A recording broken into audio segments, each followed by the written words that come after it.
নমস্কাৰ অসম সংবাদলৈ স্বাগতম ষ্টুডিঅ'ত মই ঋতুস্মিতা উদুলি মুদুলি পৰিৱেশ কাজিৰঙা সমন্বয় ক্ষেত্ৰ আজি শংকৰদেৱ সংঘৰ অধিৱেশনৰ দ্বিতীয়টো দিন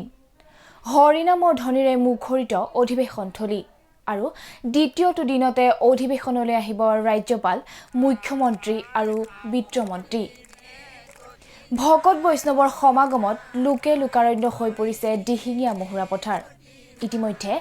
বিমান অৱতৰণৰ বাবে নুমলীগড়ত সাজু কৰা হৈছে তিনিখন বিশেষ হেলিপেড আৰু আজি পুৱাৰে পৰা লক্ষাধিক ভকতৰ সমাগম দেখিবলৈ পোৱা গৈছে দিহিঙীয়া মহুৰা পথাৰত জাতি ধৰ্ম বৰ্ণ নিৰ্বিশেষে ওলাই আহিছে অসমৰ ভিন্ন প্ৰান্তৰ লোক আৰু হৰিনামৰ ধ্বনিৰে মুখৰিত হোৱাৰ লগতে দ্বিতীয় বৈকুণ্ঠপুৰীলৈ পৰিণত হৈছে শ্ৰীমন্ত শংকৰদেৱ সংঘৰ অধিৱেশনৰ প্ৰাংগণ